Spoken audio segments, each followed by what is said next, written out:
Part 3: The Unification of Humankind. Pilgrims circling the Kaaba in Mecca. Chapter 9: The Arrow of History. After the agricultural revolution, human societies grew ever larger and more complex, while the imagined constructs sustaining the social order also became more elaborate. Myths and fictions accustom people, nearly from the moment of birth, to think in certain ways, to behave in accordance with certain standards, to want certain things, and to observe certain rules. They thereby created artificial instincts that enabled millions of strangers to cooperate effectively. This network of artificial instincts is called culture.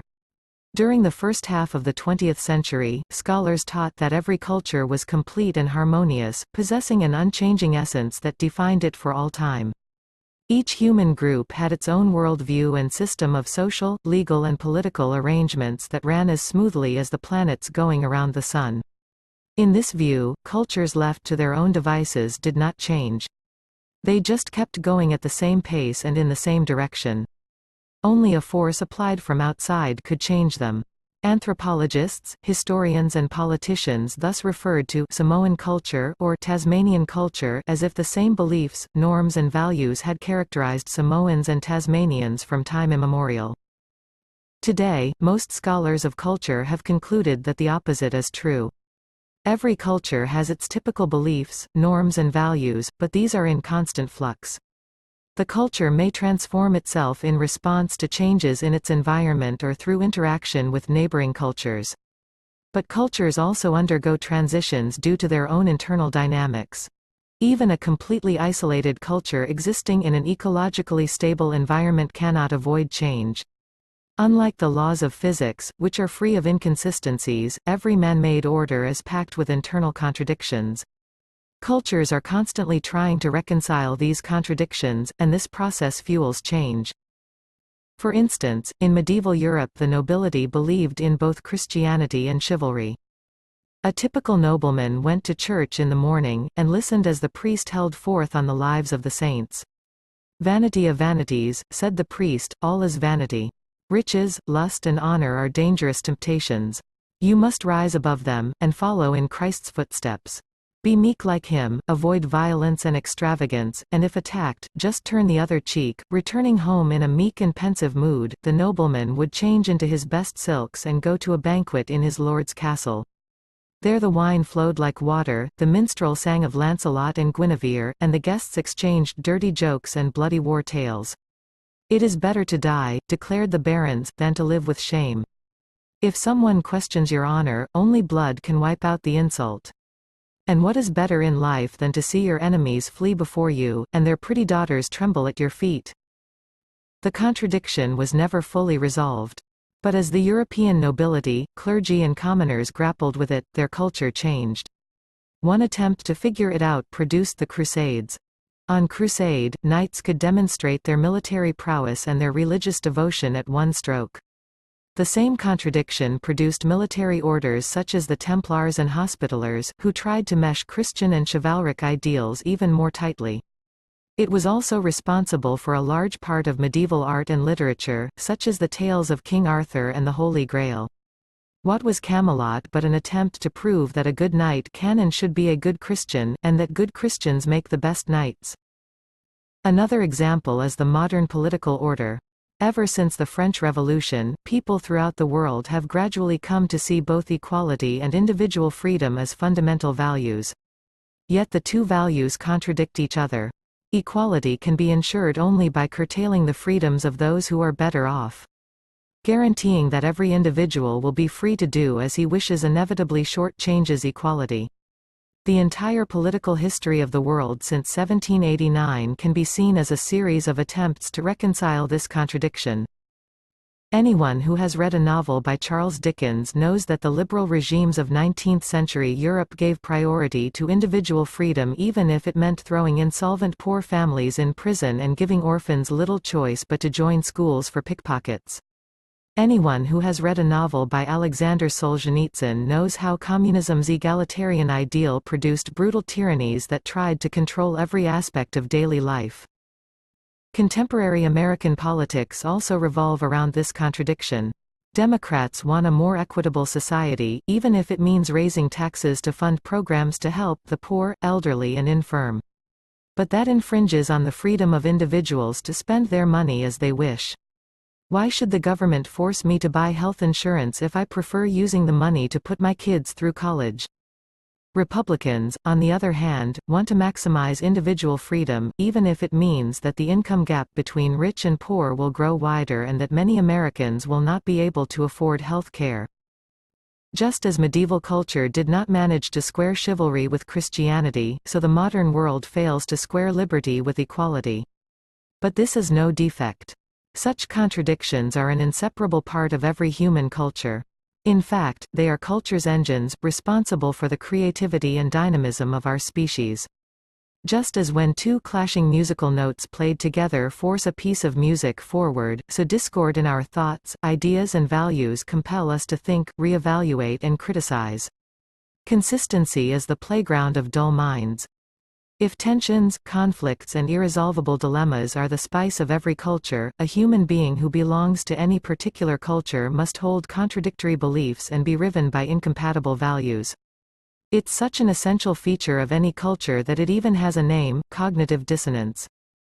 Cognitive dissonance is often considered a failure of the human psyche. In fact, it is a vital asset. Had people been unable to hold contradictory beliefs and values, it would probably have been impossible to establish and maintain any human culture. If, say, a Christian really wants to understand the Muslims who attend that mosque down the street, he shouldn't look for a pristine set of values that every Muslim holds dear. Rather, he should inquire into the catch-22s of Muslim culture, those places where rules are at war and standards scuffle. It's at the very spot where the Muslims teeter between two imperatives that you'll understand them best. The spy satellite. Human cultures are in constant flux. Is this flux completely random, or does it have some overall pattern? In other words, does history have a direction? The answer is yes. Over the millennia, small, simple cultures gradually coalesce into bigger and more complex civilizations, so that the world contains fewer and fewer megacultures, each of which is bigger and more complex. This is of course a very crude generalization, true only at the macro level. At the micro level, it seems that for every group of cultures that coalesces into a megaculture, there's a megaculture that breaks up into pieces. The Mongol Empire expanded to dominate a huge swath of Asia and even parts of Europe, only to shatter into fragments. Christianity converted hundreds of millions of people at the same time that it splintered into innumerable sects. The Latin language spread through Western and Central Europe, then split into local dialects that themselves eventually became national languages. But these breakups are temporary reversals in an inexorable trend towards unity. Perceiving the direction of history is really a question of vantage point. When we adopt the proverbial bird's-eye view of history, which examines developments in terms of decades or centuries, it's hard to say whether history moves in the direction of unity or of diversity. However, to understand long-term processes, the bird's-eye view is too myopic. We would do better to adopt instead the viewpoint of a cosmic spy satellite, which scans millennia rather than centuries. From such a vantage point, it becomes crystal clear that history is moving relentlessly towards unity. The sectioning of Christianity and the collapse of the Mongol Empire are just speed bumps on history's highway. The best way to appreciate the general direction of history is to count the number of separate human worlds that coexisted at any given moment on planet Earth. Today, we are used to thinking about the whole planet as a single unit, but for most of history, Earth was in fact an entire galaxy of isolated human worlds. Consider Tasmania, a medium-sized island south of Australia. It was cut off from the Australian mainland in about 10,000 BC as the end of the Ice Age caused the sea level to rise. A few thousand hunter-gatherers were left on the island, and had no contact with any other humans until the arrival of the Europeans in the 19th century. For 12,000 years, nobody else knew the Tasmanians were there, and they didn't know that there was anyone else in the world. They had their wars, political struggles, social oscillations and cultural developments. Yet as far as the emperors of China or the rulers of Mesopotamia were concerned, Tasmania could just as well have been located on one of Jupiter's moons. The Tasmanians lived in a world of their own. America and Europe, too, were separate worlds for most of their histories. In AD 378, the Roman Emperor Valens was defeated and killed by the Goths at the Battle of Adrianople. In the same year, King Choktok Ikak of Tikal was defeated and killed by the army of Teotihuacan. Tikal was an important Mayan city-state, while Teotihuacan was then the largest city in America, with almost 250,000 inhabitants, of the same order of magnitude as its contemporary, Rome. There was absolutely no connection between the defeat of Rome and the rise of Teotihuacan. Rome might just as well have been located on Mars, and Teotihuacan on Venus. How many different human worlds coexisted on Earth? Around 10,000 BC our planet contained many thousands of them. By 2000 BC, their numbers had dwindled to the hundreds, or at most a few thousand. By AD 1450, their numbers had declined even more drastically. At that time, just prior to the age of European exploration, Earth still contained a significant number of dwarf worlds such as Tasmania. But close to 90% of humans lived in a single mega-world, the world of Afro-Asia. Most of Asia, most of Europe, and most of Africa, including substantial chunks of sub-Saharan Africa, were already connected by significant cultural, political and economic ties. Most of the remaining tenth of the world's human population was divided between four worlds of considerable size and complexity. 1. The Mesoamerican world, which encompassed most of Central America and parts of North America. 2. The Andean world, which encompassed most of western South America. 3. The Australian world, which encompassed the continent of Australia. 4. The Oceanic world, which encompassed most of the islands of the southwestern Pacific Ocean, from Hawaii to New Zealand. Over the next 300 years, the Afro-Asian giant swallowed up all the other worlds. It consumed the Mesoamerican world in 1521, when the Spanish conquered the Aztec Empire. It took its first bite out of the Oceanic world at the same time, during Ferdinand Magellan's circumnavigation of the globe, and soon after that completed its conquest. The Andean world collapsed in 1532, when Spanish conquistadors crushed the Inca Empire. The first European landed on the Australian continent in 1606, and that pristine world came to an end when British colonisation began in earnest in 1788. 15 years later the Britons established their first settlement in Tasmania, thus bringing the last autonomous human world into the Afro-Asian sphere of influence. It took the Afro-Asian giant several centuries to digest all that it had swallowed, but the process was irreversible. Today almost all humans share the same geopolitical system, the entire planet is divided into internationally recognized states, the same economic system, capitalist market forces shape even the remotest corners of the globe, the same legal system, human rights and international law are valid everywhere, at least theoretically. And the same scientific system, experts in Iran, Israel, Australia and Argentina have exactly the same views about the structure of atoms or the treatment of tuberculosis. The single global culture is not homogeneous. Just as a single organic body contains many different kinds of organs and cells, so our single global culture contains many different types of lifestyles and people, from New York stockbrokers to Afghan shepherds. Yet they are all closely connected and they influence one another in myriad ways. They still argue and fight, but they argue using the same concepts and fight using the same weapons. A real clash of civilizations is like the proverbial dialogue of the deaf. Nobody can grasp what the other is saying. Today when Iran and the United States rattle swords at one another, they both speak the language of nation-states, capitalist economies, international rights and nuclear physics. Map 3. Earth in AD 1450. The named locations within the Afro-Asian world were places visited by the 14th-century Muslim traveler Ibn Battuta. A native of Tangier, in Morocco, Ibn Battuta visited Timbuktu, Zanzibar, southern Russia, Central Asia, India, China and Indonesia. His travels illustrate the unity of Afro-Asia on the eve of the modern era. We still talk a lot about authentic cultures, but if by authentic we mean something that developed independently, and that consists of ancient local traditions free of external influences, then there are no authentic cultures left on Earth. Over the last few centuries, all cultures were changed almost beyond recognition by a flood of global influences. One of the most interesting examples of this globalization is ethnic cuisine. In an Italian restaurant we expect to find spaghetti in tomato sauce, in Polish and Irish restaurants lots of potatoes, in an Argentinian restaurant we can choose between dozens of kinds of beefsteaks, in an Indian restaurant hot chilies are incorporated into just about everything, and the highlight at any Swiss café is thick hot chocolate under an alp of whipped cream. But none of these foods is native to those nations. Tomatoes, chili peppers and cocoa are all Mexican in origin, they reached Europe and Asia only after the Spaniards conquered Mexico.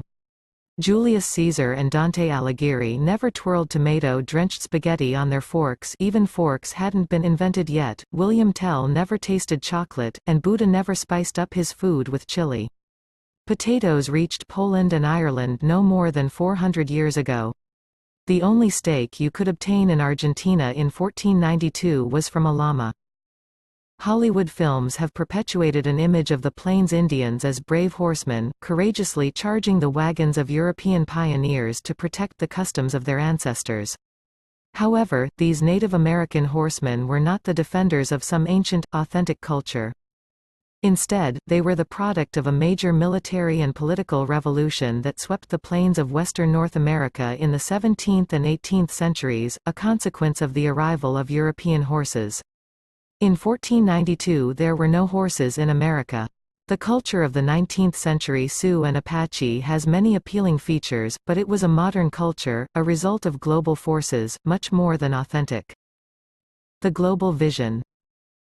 From a practical perspective, the most important stage in the process of global unification occurred in the last few centuries, when empires grew and trade intensified. Ever-tightening links were formed between the people of Afro-Asia, America, Australia and Oceania. Thus Mexican chili peppers made it into Indian food and Spanish cattle began grazing in Argentina.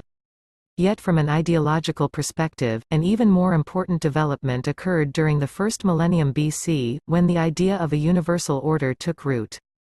For thousands of years previously, history was already moving slowly in the direction of global unity, but the idea of a universal order governing the entire world was still alien to most people. Sioux Chiefs 1905.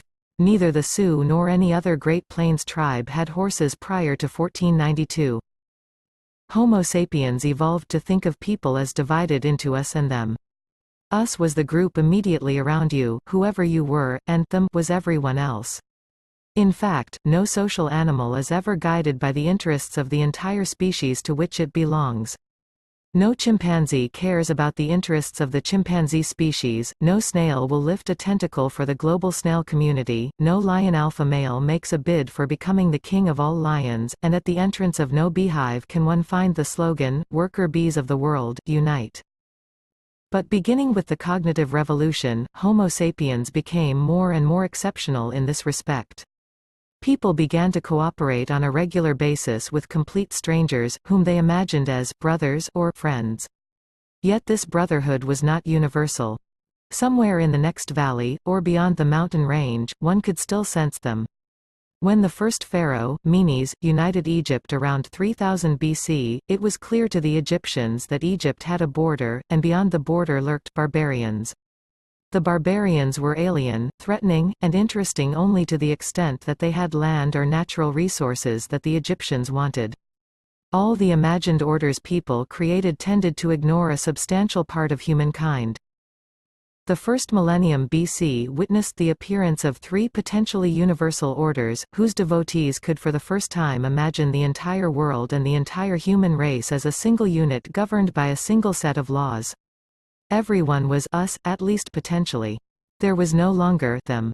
The first universal order to appear was economic, the monetary order.